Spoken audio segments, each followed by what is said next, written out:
4 years ago, Mitt Romney decided to go after President Obama for eating dog meat when he was a kid. This was a sign of real desperation in the Romney campaign 4 years ago. He went after President Obama because President Obama admitted, and maybe admitted isn't even the right word, told the story in his book from My Father of when he was in Indonesia for some time when he was a little kid. And he was fed dog meat as a little kid, right? I mean, who are we going to blame for that?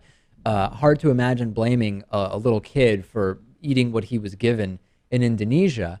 And President Obama said that the meat was tough and that snake meat was even tougher and that roasted grasshoppers were crunchy. And then Mitt Romney went after President Obama and criticized him and said, what kind of person are we dealing with here who ate dog meat?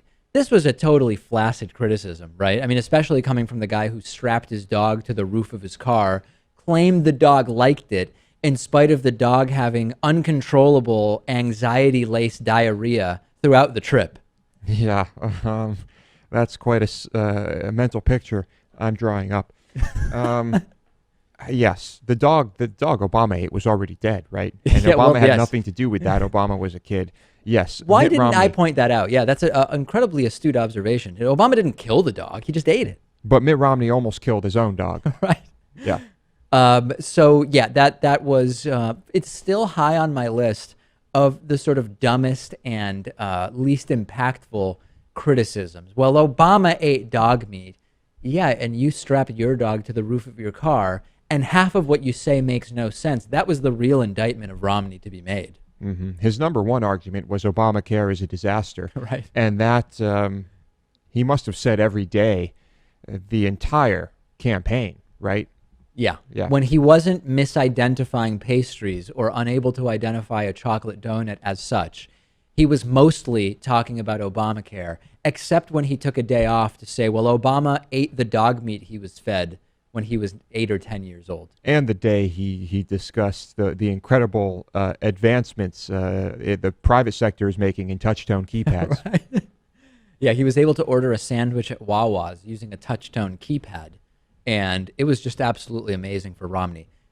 The most amazing thing is, in the context of the 2016 campaign, Romney seems like a sane, rational, and pretty well-versed guy on a lot of issues compared to Trump and Cruz.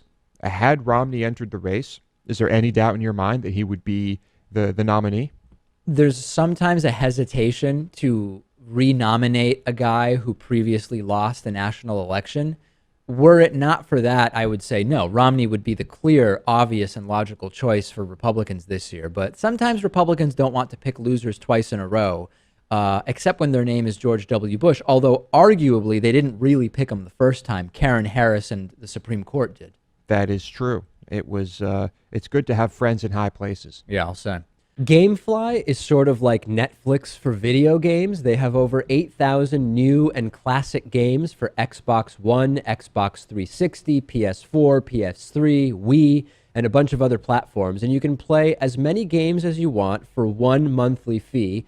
And if you find some games you want to keep, you can buy them for a low used price. There's never any due dates or late fees. And our audience can get a free 30-day trial at gameflyoffer.com/TDPS. The games are shipped directly to you with return envelopes included. There's no contracts, and you can rent games through the mobile app. Get the free 30-day trial for the David Pakman Show audience and support our show by going to gameflyoffer.com/TDPS.